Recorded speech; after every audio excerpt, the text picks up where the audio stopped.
Hello, अस्सलाम वालेकुम students. Hello, आवाज आ रही है? जी सर, अस्सलाम वालेकुम। वालेकुम अस्सलाम। क्या हाल है भाई? सब कैसे हैं? खैरियत से? ठीक ठाक?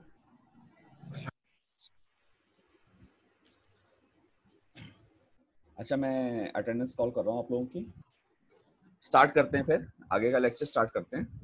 तो जरा थोड़ी सी चीजें मुझे आपको और बतानी है इसमें। तो जरा हेडिंग दीजिए रोटर कॉइल्स। हेडिंग दीजिए रोटर कॉइल्स।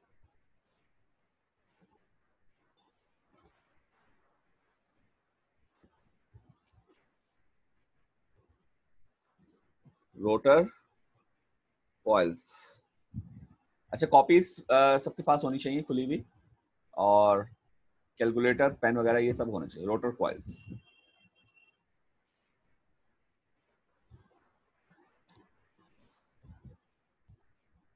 अच्छा, रोटर कॉइल्स में हमें सबसे पहले क्या चीज फाइंड आउट करनी है कि किसी भी रोटर क्या होता है? वही सर्कुलर चीज जिसको, यानी जिसके ऊपर वाइंडिंग की जाती है, और या यूं कह लो rotatory part of the machine. Rotor क्या हुआ हमारे पास? Rotatory part of the machine. तो हम मालूम करना चाह रहे हैं number of conductors on a machine. Armature. Armature क्या चीज होती है? रोटर के कॉइल्स को नॉर्मली टेक्निकल वर्डिंग में हम कहते हैं आर्मेचर। नोट करिए, नॉर्मली हम क्या कहते हैं?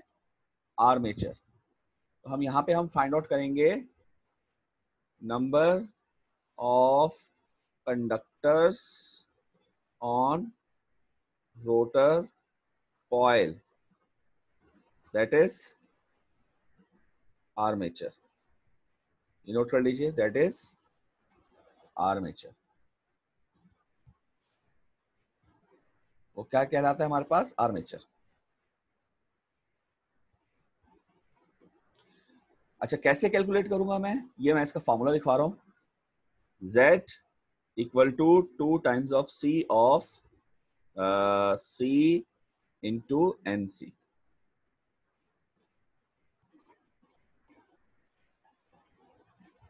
ये बहुत मशहूर फॉर्मूला है, इसको नोट कर लीजिए।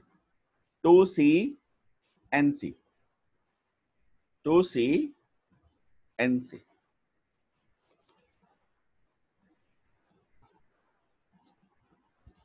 लिखिए वेयर, क्योंकि हमें नहीं पता कि ये क्या क्या चीजें हैं, तो हम यहां पे बताएंगे where Z equal to, where Z equal to number of conductors, Z equal to number of conductors, या चले पूरा लिख लें, number of conductors on rotor,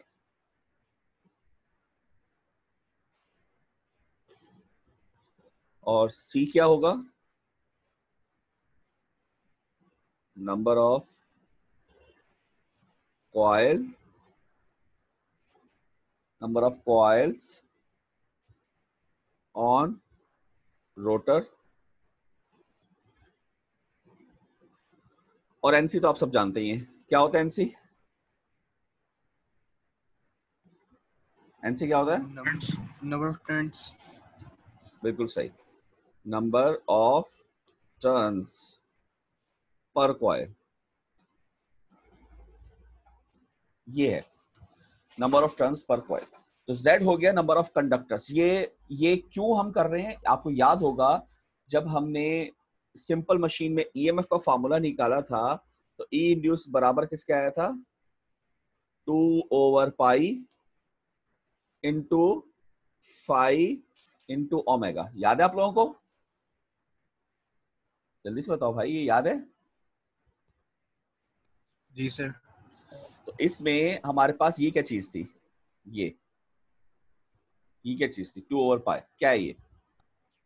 sir ये कांस्टेंट था, मशीन की कंस्ट्रक्शन पे डिपेंडेंट था। एग्जैक्टली ये कांस्टेंट है जो कि मशीन की कंस्ट्रक्शन को रिप्रेजेंट करता है। तो अगर सिंपल एक वायर लगा हुआ है ऐसे करके रोटेट सर्कुलर में लपेट लपेट के आपने निकाल दिया, तो इसकी रिप्रेजेंटेशन ये थी।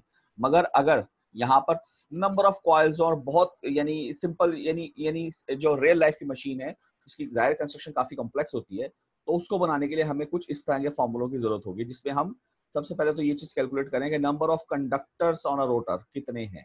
तो ये है वो नंबर ऑफ कंडक्टर, जिसपे पहले उसने कहा कि टोटल कॉइल्स ले लो, कितने कॉइल्स लगे। इसका मतलब ये कि ये तो एक कॉइल की एक टर्न है, सिर्फ एक तार है ना। वो कह रहे हैं नंबर ऑफ कॉइल्स, पूरे कॉइल्स रोटर पे कितने हैं वो ले लिया हमने।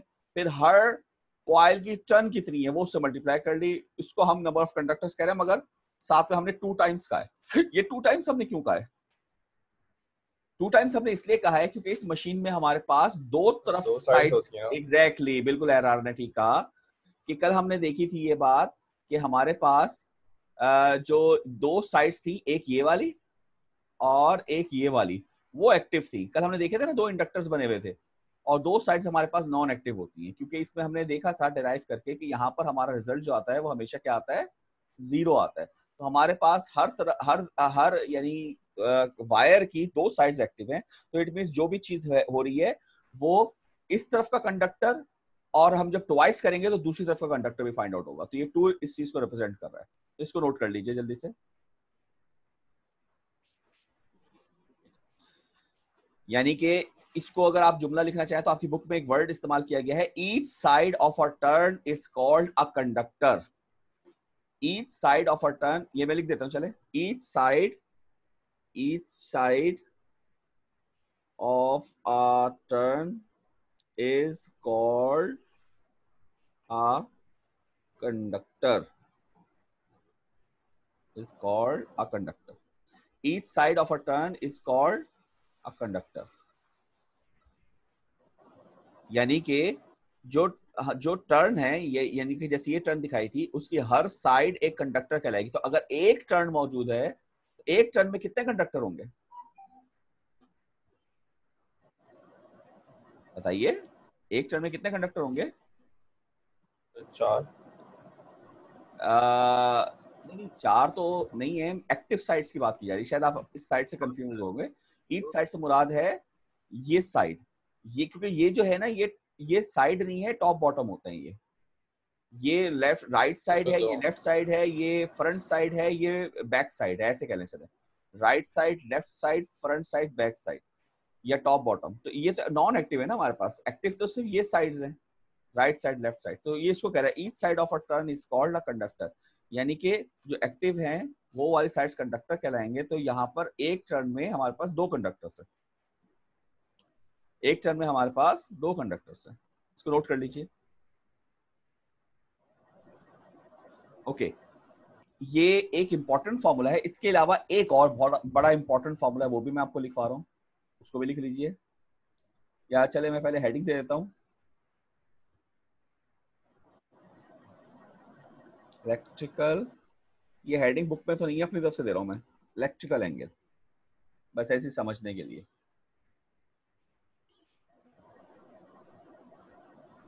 Electrical angle. अच्छा, इलेक्ट्रिकल एंगल। अब ये इक्वेशन मुझे थोड़ी सी खुद ही लिखनी पड़ जाएगी क्योंकि थीटा आ रहा है। मैं खुद भी लिख लेता हूँ और नीचे से वैसे भी लिख दूंगा। Theta E, theta E equal to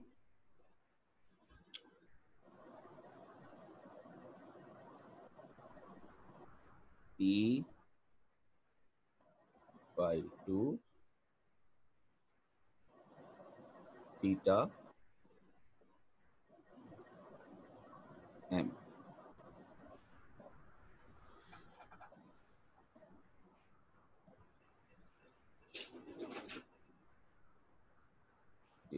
ये नजर आ रहा है आप सबको? क्या लिखा हुआ है? Theta E is equal to P upon 2 theta है। बिल्कुल ठीक।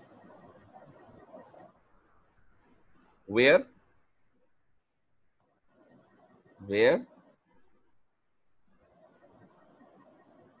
हम कह सकते हैं कि जो थीटा, अब ई कैसे लिखूं, ऐसे लिख दो थीटा ई है, that is electrical angle, theta E is electrical angle, और जो थीटा एम है इट इज मैकेनिकल एंगल, और जो P है which is pole of the machine. Note कर लीजिए, पोल ऑफ द मशीन। अच्छा, अब ये एक नया कॉन्सेप्ट आया है। ये तो ऊपर वाली बात तो समझ में आ गई रोटर कॉइल्स की, ये नहीं समझ में आई होगी कि ये क्या चक्कर है। ये इलेक्ट्रिकल एंगल और मैकेनिकल एंगल में क्या फर्क होता है, इसका कोई आइडिया देगा मुझे? या मतलब मींस दैट आइडिया तो किसी को नहीं होगा, ऐसी यानी सोचेगा, क्या अंदाजा लग रहा है आपसे? सर एक मैकेनिकल मूवमेंट होती है, एक इलेक्ट्रिकल मूवमेंट होती है मशीन के अंदर। यार मैकेनिकल मूवमेंट तो शायद सबको समझ में आ जाए, इलेक्ट्रिकल मूवमेंट क्या होती है एरा? जो इलेक्ट्रॉन्स से जो बिजली बन रही होती है, जो निकल रही होती है, यानी करंट? करंट। नहीं यार, उसका क्या ताल्लुक जी? कोई और बच्चा, क्या ध्यान में आ रहा है इलेक्ट्रिकल एंगल और मैकेनिकल एंगल से? चले मैं बता देता हूँ।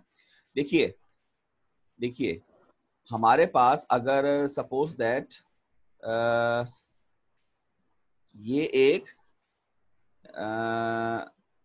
कोऑर्डिनेट सिस्टम है, सपोज दैट, ठीक है, और ये मेरे पास जो है वो, ये क्या है, ओरिजिन है, ये मेरे पास ओरिजिन है। तो अगर मैं आपसे कहूं कि कोई चीज यहां से मूव करके यहां चली गई, तो आपसे मैं पूछूंगा कितने डिग्री का सफर किया उसने, तो आप क्या बताएंगे? 180 जी 180 180 डिग्री, बिल्कुल सही, 180 डिग्री का, ठीक है। मगर ये जो चीज है ये मैकेनिकल रोटेशन है, क्या ख्याल है आपका? तो ये जो एंगल आया है ये भी क्या कहलाएगा? मैकेनिकल एंगल, एम के साथ, एम, थीटा भी लिख देता हूं, ये थीटा एम है, मैकेनिकल एंगल। यहां तक बात समझ में आई? इसका मतलब ये हुआ कि मैकेनिकल एंगल यानी कि जो आज तक आपने पढ़े हैं वो सारे मैकेनिकल एंगल ही पढ़े हैं, तो आज भी वही है मैकेनिकल एंगल के। जब कोई इस तरह से यानी राइट से लेफ्ट हो जाए, ईस्ट से वेस्ट हो जाए, तो वो चीज हमारी कहलाती है 180 डिग्री इन्वर्जन, ठीक है। लेकिन सपोज दैट अगर मशीन है, मशीन में इलेक्ट्रिकल मशीन की हम बात कर रहे हैं, तो सपोज दैट ये उसका है एक नॉर्थ पोल, ये उसका है, ये एक नॉर्थ पोल है, और यहां पर सपोज दैट उसका लगा हुआ है एक साउथ पोल, ठीक है। तो अगर कोई रोटेशन हो रही है, एक कॉइल की रोटेशन ले लें या किसी भी चीज की रोटेशन ले लें, तो अगर कोई चीज यहां मौजूद है, ठीक है, वो यहां से घूमकर इस यानी नॉर्थ से घूमकर साउथ पोल के सामने आती है, तो आप देख रहे थे, आपको याद होगा कि साउथ पोल से अगर कोई चीज नॉर्थ पोल में जा रही है तो जो कुछ इलेक्ट्रिकली हो रहा था वो रिवर्स हो रहा है। तो जब पोल्स रिवर्स हो जाते हैं तो उसको इलेक्ट्रिकल रिवर्सल कहते हैं, इसको नोट कर लीजिए।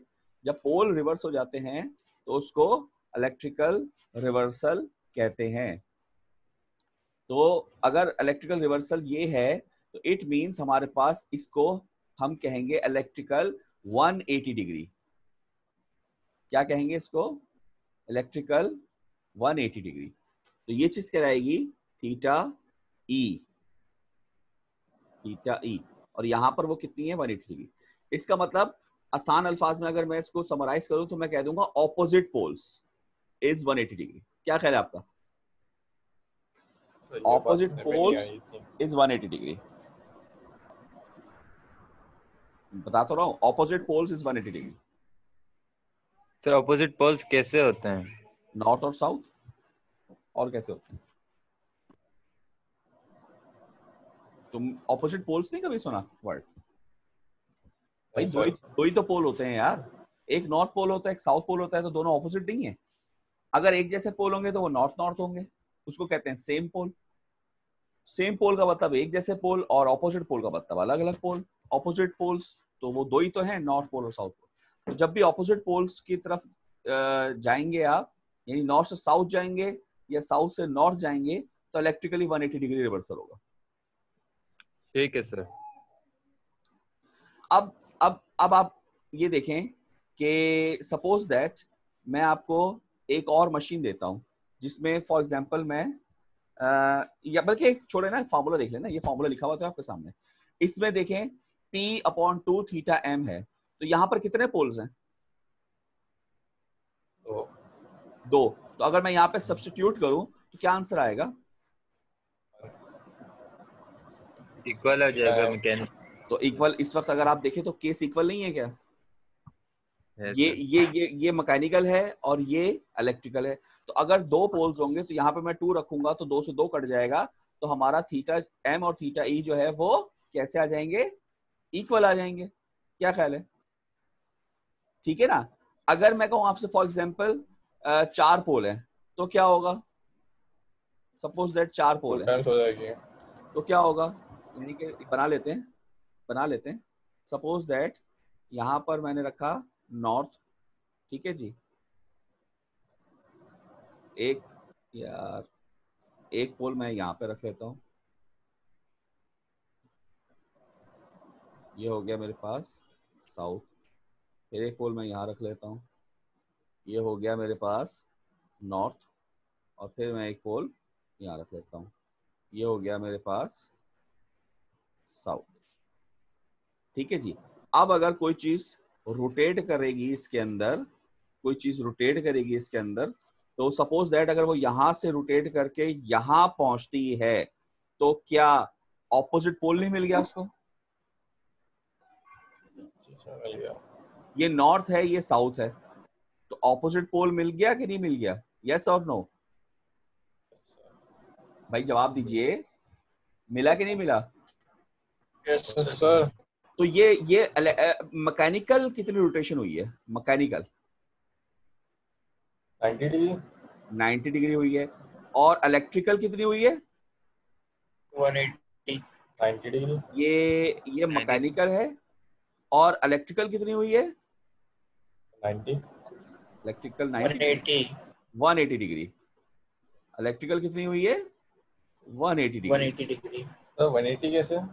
यार अभी तो बताया, नॉर्थ से साउथ जा रहा है ना। आज तुम नींद में हो। ये क्या लिखा है कि जब ऑपोजिट पोल्स होंगे तो that is called electrical reversal. तो यहाँ पर ऑपोजिट पोल्स जैसे आ गए तो इलेक्ट्रिकल रिवर्सल हो गई, मगर मैकेनिकल तो वही है रूल जो आप हमेशा से पढ़ते चले आ रहे हैं। तो ये इलेक्ट्रिकल रिवर्सल हो गई। तो अब जरा इसमें सब्स्टिट्यूट करें 4 पोल, रखें जरा 4, यहाँ पे आंसर क्या आ रहा है? 2 थीटा है। आपके पास इलेक्ट्रिकल एंगल किसके बराबर आएगा बताइए? 2 थीटा है। Twice of theta m। तो जरा यहाँ पे चेक करें, यहाँ पे मैकेनिकल एंगल आपने कितना बताया था? 90। तो 90 यहाँ पे रखूंगा, मल्टीप्लाई बाय 2 करूंगा तो इलेक्ट्रिकल आंसर कितना आ जाएगा? 180। तो इट मींस ये 180 डिग्री का रिवर्सल हो गया, इसलिए मैंने बनाकर आपको दिखाया ताकि आपको बात जरा क्लियर हो। तो electrical angle is something different, mechanical angle is बिल्कुल मतलब वही चीज है जो आप हमेशा से पढ़ते चले आ रहे हैं। ठीक है। अच्छा, अगर ये जवाब पॉइंट में आ जाए फिर क्या होगा? सपोज दैट ये जवाब पॉइंट में आ जाए, यानी कि अगर मैं कहूं कि P की वैल्यू मैं सपोज दैट ले रहा हूं 7, तो फिर क्या होगा बताइए? सर 7 कैसे हो सकता है? क्यों? सर क्योंकि पोल्स तो पेयर में होंगे इवन ना। नंबर में होंगे ना। बिल्कुल ठीक, बिल्कुल ठीक। इस तरह के सवाल भी आते हैं। एक दफा मैंने ये सवाल दिया था बच्चों को, मैंने पेपर में दिए थे पोल 5, मैंने कहा 5 है कैलकुलेट करो, सब ने 2.5 निकाल के थीटा ई निकाल के मेरे हाथ में दे दिया। मतलब सबसे मुराद मेजॉरिटी ने। मैंने कहा था, यानी मैंने सवाल दिया था 7 पोल मशीन है या 7 पोल मैंने दिए थे, और उसमें मैंने कहा था कि ये है मैकेनिकल एंगल, बताइए इलेक्ट्रिकल एंगल कितना होगा। सब ने धनाधन 7 रखा, डिवाइड बाय 2 किया, 3.5 आया, 3.5 मल्टीप्लाई बाय एंगल किया, आंसर दे दिया मुझे, और सबका जवाब गलत हो गया, क्योंकि इसका जवाब था कि it is not possible to construct 7 poles, क्योंकि मैग्नेट के 2 पोल होते हैं, वो एक ही मैग्नेट होता है। तो पोल्स बिल्कुल सही कहा शाहुद ने टेक्निकल वर्डिंग्स के, पोल ऑलवेज एग्जिस्ट इन पेयर्स, ठीक है। तो इस तरह से भी बात होती है कि ये भी पूछा जा सकता है, मतलब इस तरह की कोई भी ट्रिक दी जा सकती है आपको कि जिसमें चीज ही सही ना हो। तो मतलब ये मसला नहीं होता कि आप कहें कि सवाल दिया तो ठीक ही होगा, गलत भी हो सकता है। गलत से मुराद कि गलत दिया जा सकता है, आपको बताना पड़ेगा कि जैसे अगर ये दे दूं पोल 7, तो जैसे अभी आपने बताया, तो ऐसे आप बताएंगे पेपर में या जहां पर भी सवाल आए कि सर पोल 7 नहीं हो सकते, तो इसलिए ये क्वेश्चन सॉल्व नहीं हो सकता, तो उसके पूरे नंबर मिलेंगे। बात समझ में आई सबको?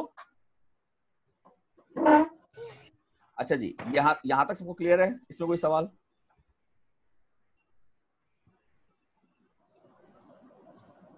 जल्दी से बताइए। ऐसा अच्छा, अब जरा हम आगे चलते हैं, तो हम थोड़ी सी वाइंडिंग्स की टाइप पढ़ने जा रहे हैं।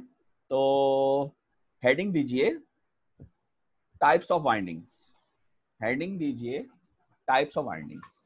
अच्छा देखो, वाइंडिंग की टाइप्स तो बहुत सारी होती हैं, यहाँ पर हम बस वो, चूंकि हम फंडामेंटल्स पढ़ रहे हैं, तो थोड़ी सी 1-2 बुनियादें क्लियर करते जा रहे हैं, ताकि हम आगे जाएं तो ये हमें प्रॉब्लम ना क्रिएट करे। तो types of windings, types of windings लिखिए। There are many types of windings, but we only consider on 2 types, और 2 टाइप्स में बेसिकली हमने एक ही देखनी है मेजर, लेकिन खैर फिर भी लिखे 2 types. Number 1 lap winding, number 2 wave winding. Lap winding, wave winding.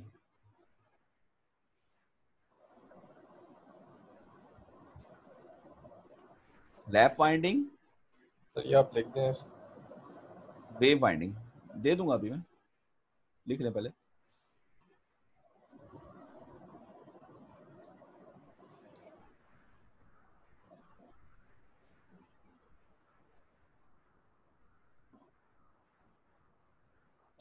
Okay,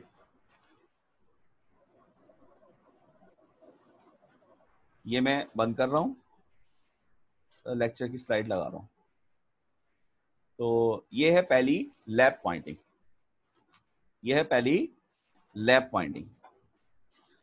तो देखिए लैप वाइंडिंग क्या कह रहा है। The simplest type of winding construction used in modern DC machines is, यानी कि जो सबसे सिंपलेस्ट कंस्ट्रक्शन होगी जो मॉडर्न डीसी मशीन में इस्तेमाल की जाती है, वो कौन सी होती है? सिंप्लेक्स सीरीज और लैप वाइंडिंग। इसको नोट कर लीजिए जरा। सिंप्लेक्स कहां गया? यहां से, ये नोट कर लें। सिंप्लेक्स सीरीज और लैप वाइंडिंग, सिंप्लेक्स सीरीज और लैप वाइंडिंग, ये नोट कर लें। इसका मतलब ये हुआ कि लैप वाइंडिंग का दूसरा नाम भी है, जिसका नाम है सिंप्लेक्स सीरीज। बल्कि सिंप्लेक्स बिना करें, प्लेक्स सीरीज कर लें, प्लेक्स सीरीज, या खाली सीरीज लिख लें, तो पता चल जाएगा कि लैप वाइंडिंग है। क्योंकि ये जो सिंप्लेक्स है ना, प्लेक्स में सिम लगता है, ये डुप्लेक्स भी हो सकती है, ये ट्रिप्लेक्स भी हो सकती है, यानी कि ये हम बढ़ा भी सकते हैं। तो सिंप्लेक्स का मतलब एक तरह से यूनी होता है, ये यूनिप्लेक्स को सिंप्लेक्स कहते हैं, क्योंकि यूनिप्लेक्स का बिल्कुल एक ही होता है, तो वो बहुत ज्यादा सिंपल होता है, तो इसलिए सिंप्लेक्स भी कहते हैं, लेकिन ये डुप्लेक्स भी हो सकती है, खैर वो मैं बाद में बताऊंगा। तो इसका नाम लैप वाइंडिंग या सीरीज वाइंडिंग भी है। अच्छा, ये पहचानेंगे कैसे? ये आपको दिया जा सकता है सवाल कि how you can recognise the type of winding. तो पहचानने का जाहिर है फिर कोई रूल होना चाहिए। तो रूल देखिए आगे वो क्या कह रहा है। A simplex lap winding is a rotor winding. ये एक और बात यहां बताई गई कि ये वाइंडिंग जो होती है ये रोटर वाइंडिंग होती है। अच्छा, इससे क्या पता चल रहा है आपको कि रोटर के अलावा भी फिर कोई वाइंडिंग होती है क्या? ये सवाल है मेरा आपसे, क्योंकि वो कह रहा है simplex lap winding is a rotor winding, तो रोटर के अलावा भी कोई वाइंडिंग होती है क्या? बताएं। ये नॉर्थ पोल था, ये साउथ पोल था, और बीच में क्या था? बीच में क्या था? रोटर था। ठीक है जी। तो इसके ऊपर जो वाइंडिंग हुई हुई है, ये मैं ऐसे ही दिखा रहा हूं, इसके ऊपर जो वाइंडिंग हुई हुई है that is called rotor winding. तो क्या इसके अलावा कोई और वाइंडिंग होती है? बताओ भाई। सर इसके अंदर जो कॉइल्स होते हैं, किसके अंदर? रोटर के अंदर जो अटैच होते हैं, जी जी, उसकी भी तो वाइंडिंग होती होगी। वही तो रोटर वाइंडिंग है। और कौन सी रोटर वाइंडिंग होती है? वो ये है ना, ये जो मैंने बनाई है, तो उसी को तो रोटर तो और रोटर वाइंडिंग तुम्हारे ध्यान में क्या था? अलग से लटकाएंगे हम उसमें? उसी को तो रोटर वाइंडिंग कहते हैं। जो रोटर के अंदर वाइंडिंग होती है that is called rotor winding. तो वही तो मैं पूछ रहा हूँ, उसके अलावा फिर और कौन सी वाइंडिंग होगी, होंगी या नहीं होगी? देखो नहीं होनी तो ये चीजें पढ़ी भी नहीं है आप लोगों ने, कोई इम्तिहान नहीं ले रहा हूँ, ये तो मैं डिस्कस कर रहा हूँ। जवाब आएगा भी नहीं भी आएगा। जी क्या कह रहे हैं आप? सर, इसके अलावा तो नहीं होती कोई। नहीं नहीं होती है। देखो ये हम कंफ्यूज हो जाते हैं क्योंकि हम गौर नहीं करते हैं। यार ये जो चीज है ना, नॉर्थ और साउथ पोल, ये तो आपको दिखाने के लिए बनाए गए हैं। ये नॉर्थ और साउथ तो सिर्फ एक टाइप ऑफ मशीन में होंगे, that is called PMDC. PMDC stands for permanent magnet DC motor. तो परमानेंट मैग्नेट तो सिर्फ एक टाइप ऑफ डीसी मोटर में होंगे, बाकी सैकड़ों टाइप्स ऑफ डीसी मोटर्स हैं जिसमें नॉर्थ पोल साउथ पोल कोई परमानेंट मैग्नेट नहीं होगा, बल्कि वाइंडिंग होंगी यहां पर, और उस वाइंडिंग में जब करंट फ्लो करेगा तो वहां पर मैग्नेटिक पोल्स बन जाएंगे। तो वो वाइंडिंग भी तो है वो, यानी कि ये वाइंडिंग रोटर वाइंडिंग है। तो इस चीज को नॉर्मली हम कहते हैं स्टेटर। क्या कहते हैं? ये स्टेटर। स्टेटर मींस जो रुका हुआ पार्ट होता है, स्टेशनरी, तो वो स्टेटर वाइंडिंग हो गई। वो कौन सी हो गई? वो हो गई स्टेटर वाइंडिंग। ठीक है। और जो चीज घूम रही है उसको नॉर्मली हम कहते हैं, नॉर्मली क्यों कह रहा हूं, कभी कभी रिवर्स भी हो जाता है, तो उसको हम कहते हैं रोटर, रोटेटरी पार्ट। तो उस पर जो वाइंडिंग होगी that is called rotor winding.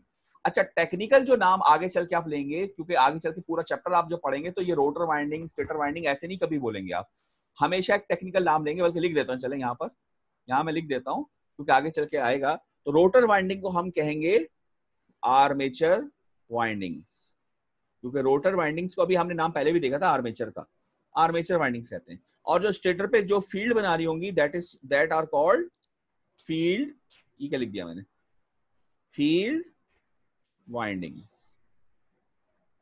ये दो टेक्निकल नाम होंगे, आर्मेचर वाइंडिंग, फील्ड वाइंडिंग। तो इसका ना सिंप्लेक्स लैप वाइंडिंग है, वो कौन सी है इन दोनों में से?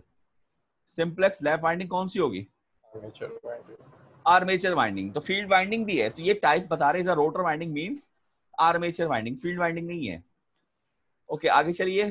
आगे वो क्या कह रहा है?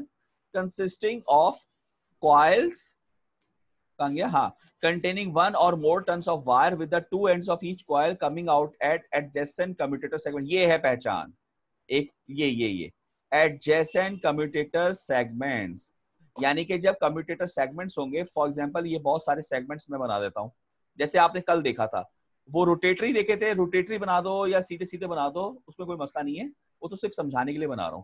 तो सपोज दैट पहले का नाम हो गया ए, कल आपने देखा था ABCD, दूसरे का नाम हो गया बी, याद है आप लोगों को कल जो हमने देखे थे, सी, डी, मैंने कहा था 50 भी हो सकते हैं, ई, इस तरह से चले चले जा रहे हैं। तो वो ये कह रहे हैं कि अगर एडजेसेंट कम्यूटर, एडजेसेंट का क्या मतलब होता है? साथ वाला। हाँ, यानी कि अगर एक वाइंडिंग यहां से निकल रही है तो दूसरा एंड उस वाइंडिंग का लाजमी तौर पे कहां होना चाहिए? साथ किसी, या तो बी पर, या तो बी पर हो या डी पर हो, क्योंकि ये दोनों ही एडजेसेंट है। क्या ख्याल है आप लोगों का भाई, क्या ख्याल है? अगर एक एंड सी पर है तो दूसरा एंड अगर बी पर है तो वो कहलाएगी सीरीज वाइंडिंग, या डी पर है तो। लेकिन अगर एक एंड सी पर है दूसरा एंड ई पर आ गया तो ये फिर सीरीज वाइंडिंग नहीं होगी। तो सीरीज वाइंडिंग की बड़ी आसान पहचान है कि जो कॉइल्स हैं, देखो क्या लिखा है, consisting of coils containing one और मोर टर्न्स, तो ये मैं 1 टन से मिसाल दे रहा हूँ, मोर टर्न्स भी हो सकती हैं, with the 2 ends of each coil. जाहिर है कोई भी कॉइल होता है वो तार से बनता है, यानी एक तार ले ली मैंने, ये तार ले ली, इसी तार को मैं अगर घुमाना शुरू कर दूं ऐसे ऐसे ऐसे ऐसे ऐसे ऐसे ऐसे ऐसे, तो इसको हम क्या कहते हैं? कॉइल। मगर जैसे तार के दो एंड होंगे, जाहिर है ऐसे कॉइल के भी दो एंड होंगे, क्योंकि तार से बन रहा है तो हर चीज के दो एंड तो होते हैं। तो वो यही कह रहा है कि two ends of each coil coming out at adjacent, तो एक एंड अगर किसी कम्यूटेटर सेगमेंट पे लगाया, दूसरा एंड उसके साथ वाले पे ही लगा हो, तो वो क्या कहलाएगी? सीरीज वाइंडिंग, लैप वाइंडिंग कह लें या सीरीज वाइंडिंग कह लें, जो भी कह लें आप, ये वो क्या कहलाएगी? सीरीज वाइंडिंग या लैप वाइंडिंग। बात समझ में आई सबको? अच्छा, ये मैं तस्वीर भी अभी दिखाऊंगा आपको, तस्वीर में जान के नहीं दिखा रहा हूं ताकि पहले यहां से समझे। अच्छा, अब सवाल ये है कि अगर एक सी पर लगा हुआ एक एंड और दूसरा एंड वो लगा दे डी पर, ठीक है, या एक एंड सी पर लगा हुआ है और दूसरा एंड वो लगा दे बी पर, तो इनमें फर्क कैसे होगा? तो भाई इसमें हम ये कहेंगे कि अगर हमारा स्टार्टिंग एंड सी पर हो और एंडिंग जो यानी दूसरा एंड है, तरतीब से आते हैं ना किसी कॉइल को जब बांधते हैं तो हम कहते हैं ये पहला हो गया, ये दूसरा हो गया, तो तरतीब से पहली चीज अगर पहले पर हो यानी सी पर हो और दूसरी चीज अगर आगे वाले पर हो, तो ये क्या चीज हो रही है? ये सिंपल आगे को बढ़ता हुआ जा रहा है। तो इस तरह की चीज को हम कहते हैं प्रोग्रेसिव लैप वाइंडिंग। यहाँ कहीं लिखा होगा, कहीं लिखा है, ये रही प्रोग्रेसिव लैप वाइंडिंग।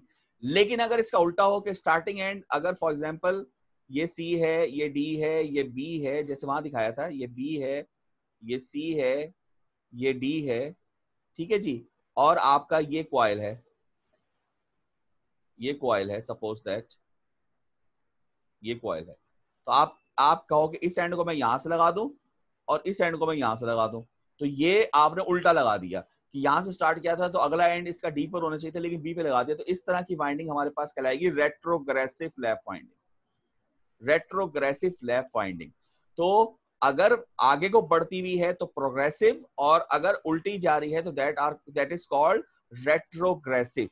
ये देखिए, अब हम इसको दिखाते हैं प्रॉपर वे में। ये a coil in a progressive rotor winding, a coil in a retrogressive rotor winding, तो दोनों में वाज़े तौर पे बात समझ में आ रही होगी कि ये क्या हो रहा है, कि ये क्या चीज है? प्रोग्रेसिव लैप वाइंडिंग है, और ये हमारे पास रेट्रोग्रेसिव लैप वाइंडिंग है। 1 मिनट से कम रह गया है, तो जैसे ही ये बंद होगा मैं दोबारा स्टार्ट करूंगा, आपने फौरन आ जाना है। यहां तक क्लियर बात? क्योंकि इसके बाद मैंने आपको एक एग्जांपल दिखानी है, उसमें आपने खुद एनालाइज करके सारी चीजें पहचाननी है। ठीक है जी, यहां तक क्लियर बात? सर ये अगर इसकी लेबलिंग देखें तो ये C, C-1 और C, C+1, हाँ, ये मेरे ख्याल से गलत है।